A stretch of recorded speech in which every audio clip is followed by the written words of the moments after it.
Hey guys, welcome to a new video. It's the day after Hurricane Sandy, and I'm glad to say that New York pretty much survived the aftermath. I'm fine.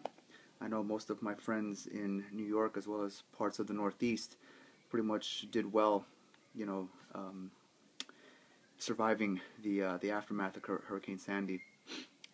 Well, that being said, I know that other people were less fortunate, and I hope that those people are doing well and they are recovering or trying to find ways to be able to recover from this disaster. So I wish them well. And well, as we are a day before Halloween, I decided to make this video pretty much where I will show you my entire zombie movie collection. So I thought that would be a little fun to do. And I don't think I'm going to talk about every single movie that I have in my collection, maybe just a select few, because there are quite a few in my collection, so I don't think I'm going to be able to talk about all of them. So let's get started. So first up, we have Night of the Zombies. I believe this came out during the early to mid 80s. It's actually a Italian horror zombie movie. So the gore is ultra realistic and a little excessive, of course, as it is with Italian zombie movies. But other than that, it was cheesy, fun little horror flick. So I don't know if this is out actually on DVD. I never checked since I already have it on video. But if it is, I guess it might be worth checking out. All right. Next up, I have 28 Days Later, of course, directed by Danny Boyle and starring Cillian Murphy and Naomi Harris. It's a great zombie / infection type horror movie, right? Takes place in London, and I have to say that the one thing that I like about this movie the most is basically the first 15 minutes, because it's eerie and scary when you see Cillian Murphy actually walking through the streets of London and there's nobody there, and you see abandoned cars, and then he walks into the church and you see all those people in there. It's very eerie and creepy, and the music actually that's playing in the background actually even adds more atmosphere to that entire scene. But this is actually one of my favorites in my collection, so if you haven't seen it, you should definitely watch it. Next up is the sequel to 28 Days Later, which is 28 Weeks Later. Now, I know a lot of people pretty much say that they never really liked this movie as much because it wasn't as good. And I have to say that I'm kind of 50-50 on it. I mean, there's some parts that I do like, and there are other parts that I'm kind of like, nah, whatever. But for the most part, I think what I enjoy about this is that they kept some of the original soundtrack from the original film and put it in this one. And of course, there's more action. There are actually more infected that you see at once on screen, as opposed to just a handful in the original film. But I guess that's what made the other film a lot better also, is that there weren't as many on screen as opposed to this one, which really looks like a zombie outbreak. And yeah, I mean, it stars Jeremy Renner. I believe it's the first movie that I ever saw Jeremy Renner in, so he was actually pretty cool in it. And one of the things that I have to say that I feel 50-50 about is the fact that a lot of the characters actually die in this movie very quickly. Like, characters that I thought were protagonists that should have made it all the way to the end for some reason died. I'm like, wow, really? So it was quite a head scratcher for me watching through this. But other than that, I mean, I liked it. It was okay, even though there were some parts that I felt could have been better. But it's that. After that, now I'm going to talk about some of George Romero's films. First up, I think just do this kind of in order as best I can, is George Romero's Diary of the Dead, where he tries to utilize the Blair Witch Project type of camera angle, or the same camera angle that was used in Cloverfield, to kind of document the origins of the zombie outbreak from the perspective of a bunch of college students that are out making a horror film. So it was okay. It wasn't the greatest zombie movie that George has ever made. Honestly, I think a lot of George's recent zombie films have kind of been lacking what his originals had. But, it is what it is. I'm not going to fault him for continuing to make zombie films. I mean, it keeps me entertained. It keeps adding stuff to my collection. So there's that. Then there's Survival of the Dead, which I believe is the last movie that George made so far to his dead, trunk of zombie movies. And this basically, I believe, is kind of a tribute. Well, not a tribute, but it's more like a parody off of the Hatfields versus McCoys type of family disputes that you have, I believe, that you've heard stories about. So yeah, it's on this island called Plum Island. You have these two families feuding against each other over whether they should keep the dead alive or whether to just kill them off. So again, same thing like Diary. It was okay for what it was, but again, it wasn't his greatest film either. Although what George does here, which is different from his previous movies, is that he actually shows zombies eating animals, which is a first because he's never done that before. So I don't know if George is now thinking of taking his zombies in a new direction by having them eat animals. I have no idea. I mean, I know he's experimented with other things that zombies could do before, but that was definitely a first for his. So, Survival of the Dead. Then after that, now have George's Land of the Dead, which was his first big budget Hollywood zombie film.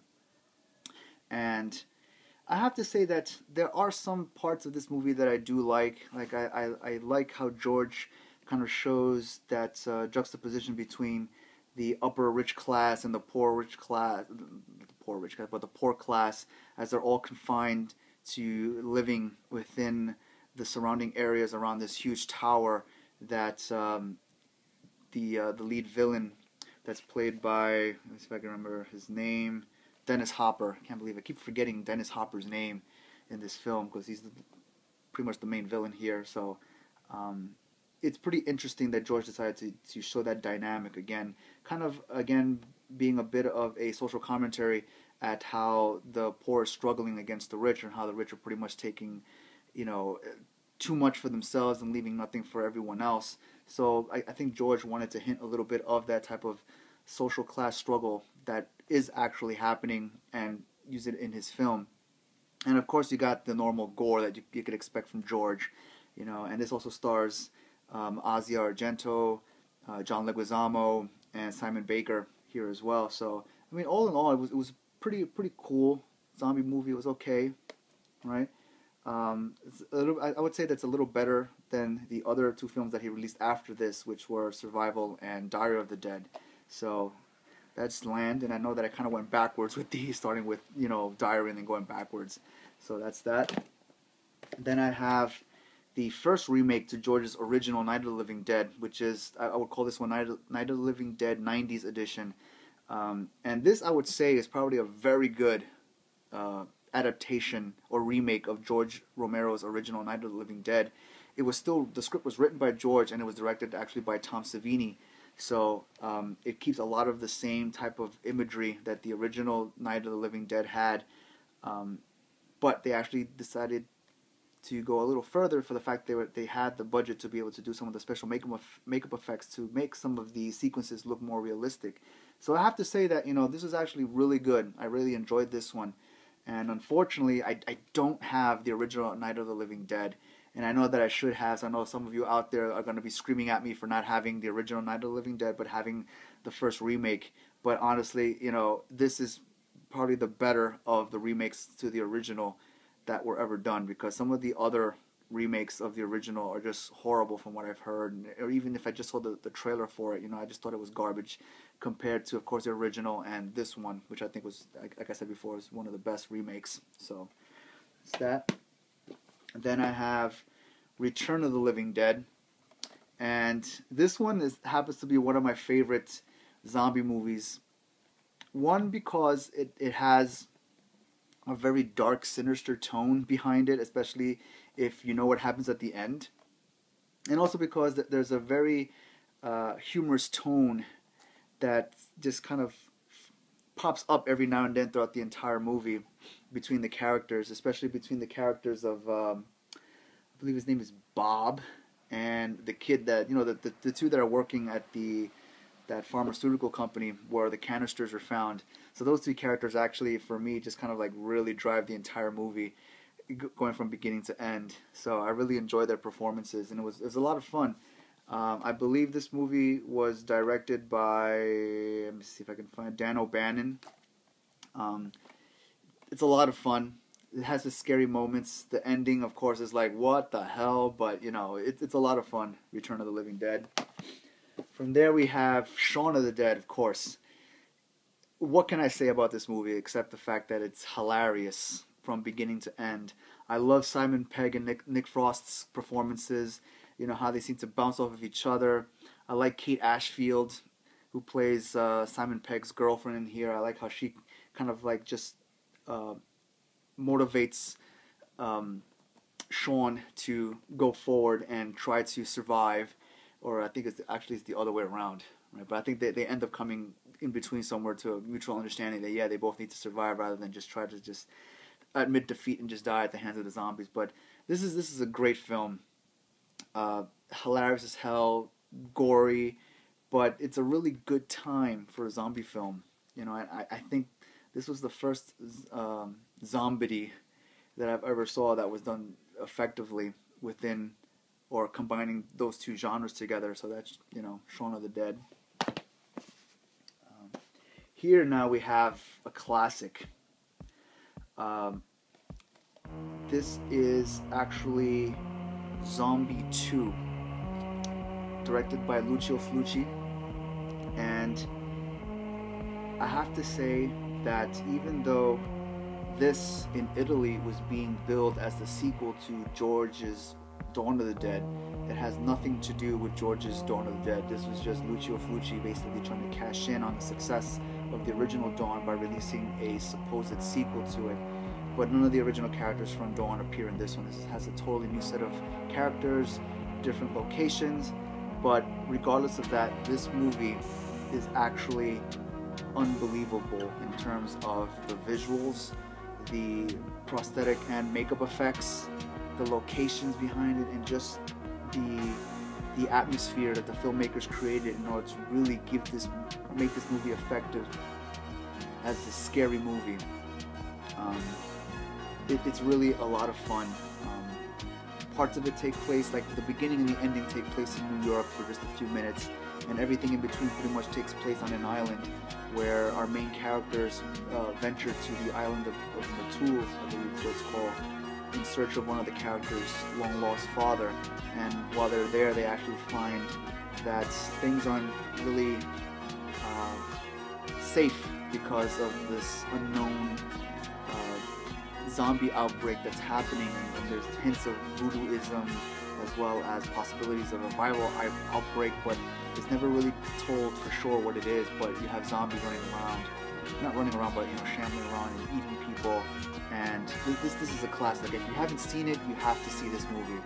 You know, it has two of the most notorious scenes ever done in a zombie film, and that, of course, is the zombie versus shark scene and the splinter in the eye scene as well. I mean, this is so gory that if you're into that, you're gonna enjoy it. If you're not, I don't know if you might want to sit through it. If you can stomach it, great. But all in all, this is still a great zombie film. Zombie 2. This is actually the 25th anniversary edition. I don't know if it's going to be easy to come across these versions anymore. I actually found and bought this at Comic-Con 2 years ago. So I don't know if they're actually still available for sale at stores or anything like that. I don't even know if there's a Blu-ray version that's coming out. But it's going to be pretty hard to find. I mean, I think Amazon might have it, but it's going to be really expensive. And even if you find it on eBay, it might be the same thing. You know, you're getting into a bidding war with other people. But regardless, even if you can see it, you know, anywhere online or rent it, you know, you should, because this is a really great zombie film. Next, another good zombie comedy, Zombieland. I mean, I have to say that even though this movie is rather short, because I believe it's under an hour and a half, but still, it's so compact with a lot of, you know, good humor as well as gore. And, you know, this combination of Woody Harrelson, Jesse Eisenberg, Emma Stone, and Abigail Breslin, you know, it's a great combination. There's even a small cameo by Bill Murray, which is hilarious. You know, it just makes me laugh every time I watch it, you know, when you see what happens to him in there. But this is really a lot of fun. And, of course, I just love any movie that has Emma Stone in it anyway. So, you know, but this is a great zombie film, and I'm glad I bought and watched, and it's part of my zombie collection. And, you know, if you haven't seen it, you should definitely check this one out, because it's really funny. You know, it's not exactly as funny as Shaun of the Dead, but it has its moments too. So, it's a good one. Next, we have The Crazies, which is actually the remake of George Romero's original The Crazies.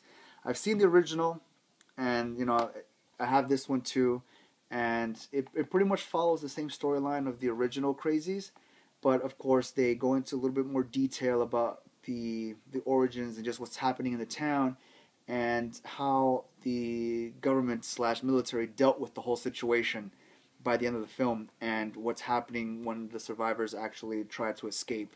So I would say that it's fun.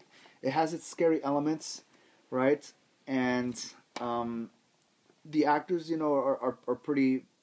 They're pretty decent. They're okay. It has Timothy Oliphant as well as Radha Mitchell. So it's a fun movie. It's not a real zombie movie because the infected basically are that they're infected with some sort of crazy rage type of virus, but they're not really like shambling, rotting corpses. But still, it's a pretty fun, suspenseful type of zombie slash infection horror movie. So crazies. Next, I have, and this is fairly new because it just came out a few months ago, but I have this movie called Juan of the Dead, and this one is another zombie comedy, which is actually really good as well.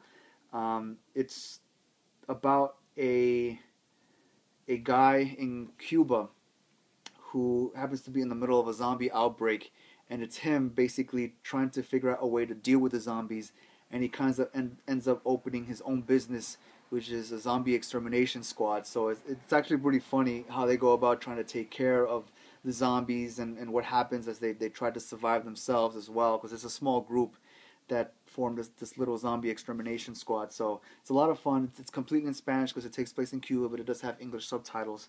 And like I said, it's really a lot of fun. Juan of the Dead.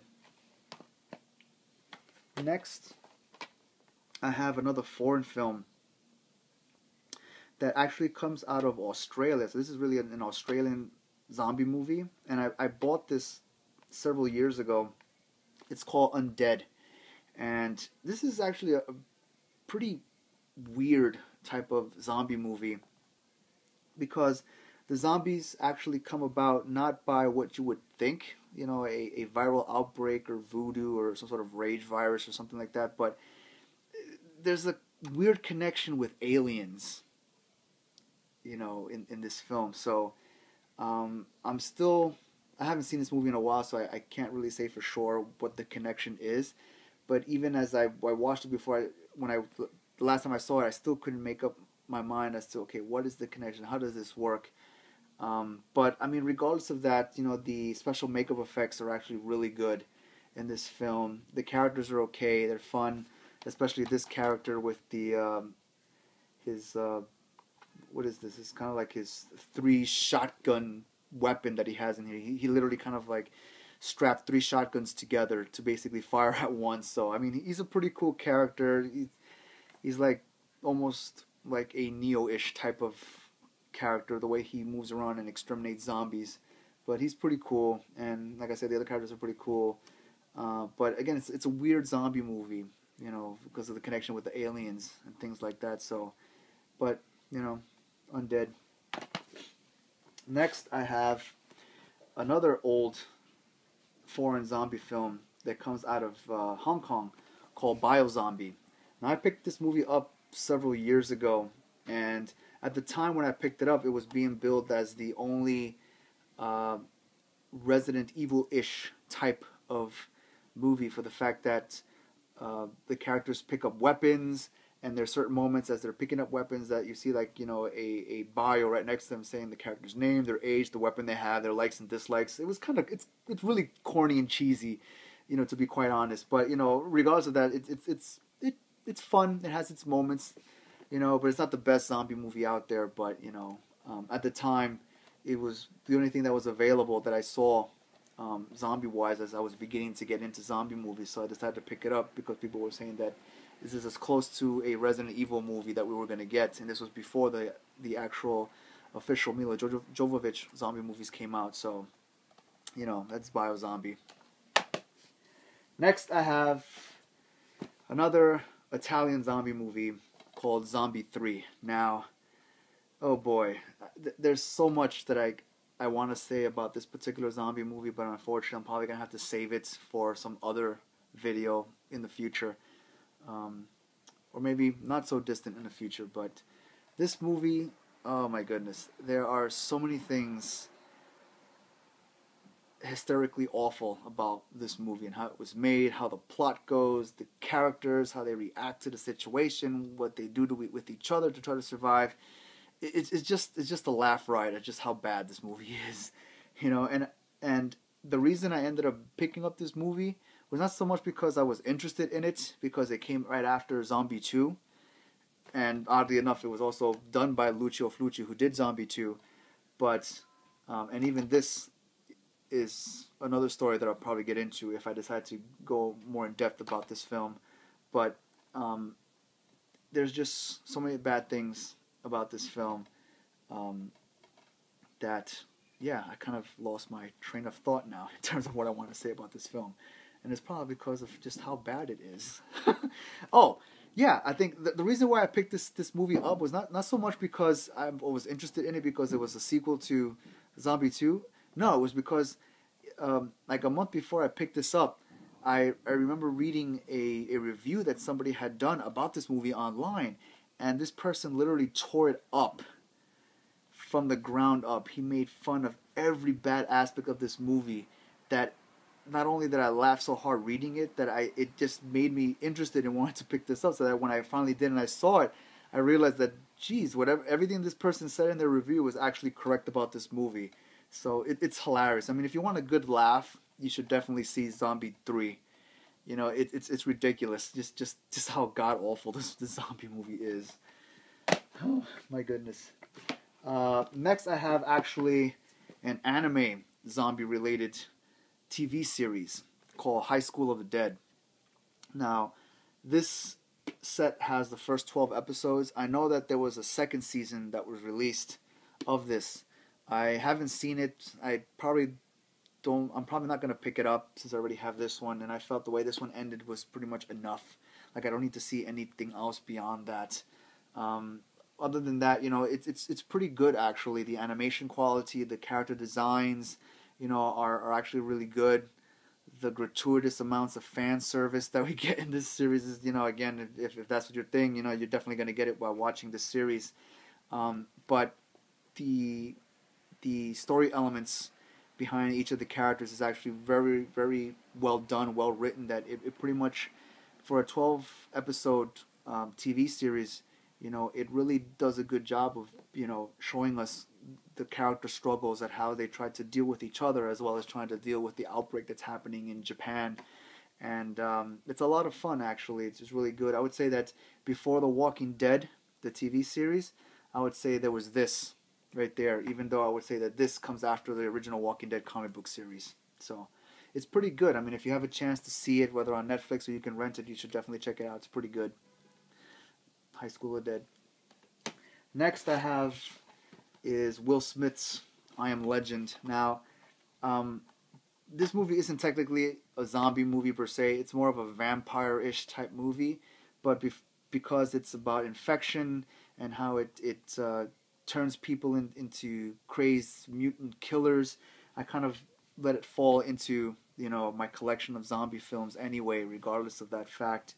But it's pretty good for what it is. It's a modern take on zombie/vampirism. But the only bad thing that I would have to say about this movie is that it falls really short of what the original short story was. I mean, I love Richard Matheson's original short story, I Am Legend, because of just what this character of Robert Neville ends up turning into and meaning at the end, which is basically why it has the title I Am Legend. And when you watch Will Smith's this adaptation, it really doesn't capture that same feeling that the novel gave.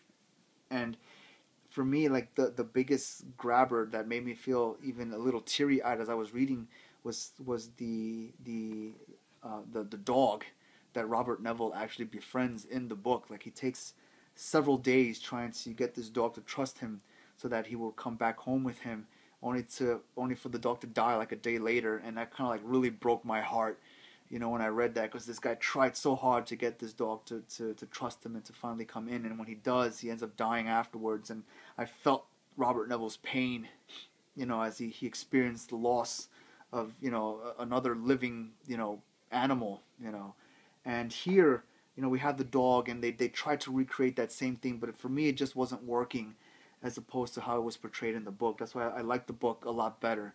This movie, it has its moments, but overall, I felt like it wasn't really the best adaptation of the original I Am Legend. Actually, the versions done by Vincent Price, Last Man on Earth, and even the one done by Charlton Heston, The Omega Man, even though I haven't seen The Omega Man, but I've seen Last Man on Earth, they're actually better adaptations of Richard Matheson's original I Am Legend as compared to this one. From there now I'm going to move on to some of the Blu-rays that I have. And first up, of course, is my all-time favorite George Romero zombie movie. And of course, I have this movie, I'm going to say this now, but I have this movie on multiple formats. I have it on VHS, I have it on DVD, so of course I have to have it on Blu-ray itself. This movie basically was the first zombie movie that I ever saw, and at first, I didn't quite fall in love with zombies and the zombie movie genre, but after a while, this movie grew on me that I loved it ever since, and it's not so much the fact that this movie was released the same year that I was born, but it's just the fact that I love the dynamics between the four main characters as they try to not only survive against the zombies, but they try to understand each other and try to just correlate and just live with each other as they're holed up in the mall. So this is a great movie, that stars David Emge, Scott Reiniger, what's his name, Ken Foray, and Galen Ross. It's fantastic. Directed by George Romero, of course, the master. So there's so much that I can say, but it'll take up too much time for this little video that I'm trying to do. But this, like I said, is one of my all-time favorite zombie movies. And if you haven't seen this one, you have to see this one to be able to appreciate every other zombie movie that ever came out afterwards. Because this basically set the bar for any other zombie movie that came after it. And I give credit to George for everything that he's done in this movie. This movie is a lot of fun. It's long, but it's well worth it. Every minute of this film is actually well worth it in terms of just how it was shot, the character interactions, the setups of locations and things like that. It's so much fun. One of my favorites, Dawn. And of course, I also have George Romero's sequel to Dawn, which is Day of the Dead. And I'll admit to this too, same thing with this one. I have it on VHS, DVD, and of course I have to have it on Blu-ray also. And I have to say that even though this one is not on the same level as Dawn, it has its own good points as well. And it's for those of us that like all that dark, grimy, really sinister aspect of zombie movies, because the amount of gratuitous violence and cursing that goes on in this movie is beyond being realistic actually. But despite that, it's actually a lot of fun, and it's actually a pretty interesting story behind the creation of this movie, in terms of George trying to get funding to make his original vision become a reality, and unfortunately being negated that opportunity, he ended up creating this, which some people commented on as saying that this version is kind of like a fuck you basically to the studios for not giving him the opportunity to be able to make his real vision. But this is still a lot of fun. It's with the zombies and scientists that are stuck underneath in that military bunker, and they're trying to figure out how to stop the zombie outbreak. But at the same time, they're pretty much at each other's throats. And basically we have Bub the zombie, which is probably the only zombie ever shown that basically still has a hint of humanity in him, even though he's still a zombie, but yet he doesn't go crazy trying to eat people. And the Richard, is it Richard Sherman?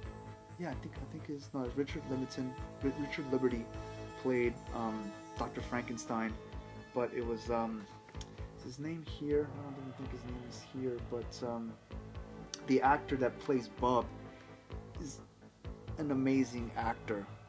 I mean, I was so impressed by his performance as Bub.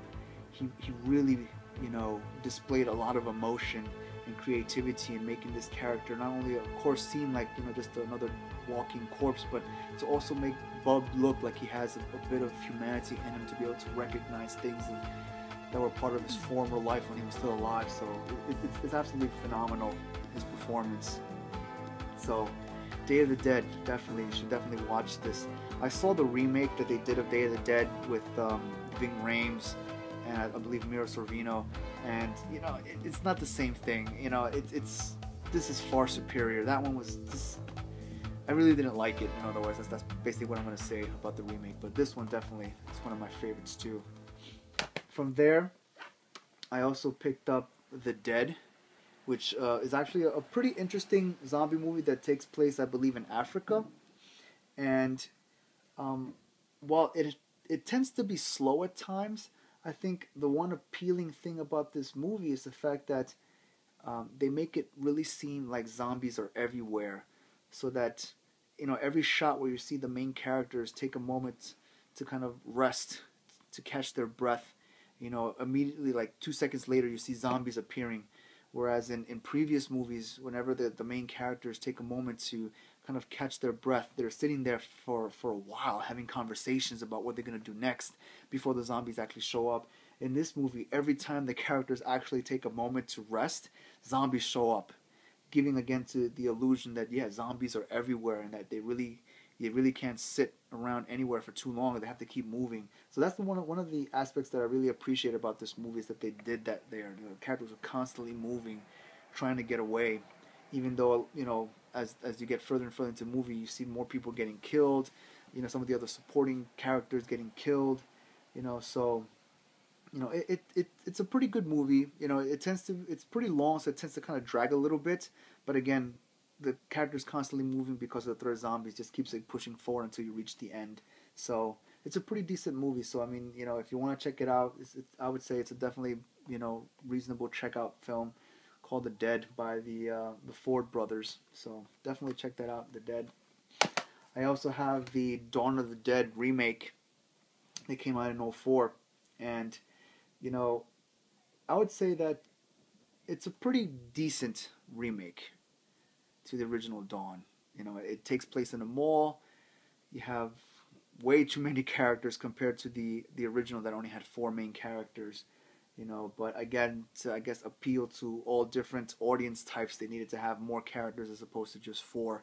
So, and it does keep that element of the characters trying to get along with each other as well as try to survive against zombies. And the one difference, of course, is that the characters actually choose to eventually leave the mall. And, if you've seen this movie, well, you know what happens at the end. And the other thing about this movie is that this was the first movie that actually introduced us to running zombies. Actually, no, that's not true. Because before this movie, there was 28 Days Later. And that was the first time we were introduced to running zombie/infected people. So, there's that. And then, but for most of the rest of the world, that didn't know about 28 Days Later, they were first introduced to running zombies in this film. So it's pretty good for what it was. I think Zack Snyder, was it Zack Snyder? Did Zack Snyder direct this movie? Yes, he did. Zack Snyder, I believe he wrote and directed this movie.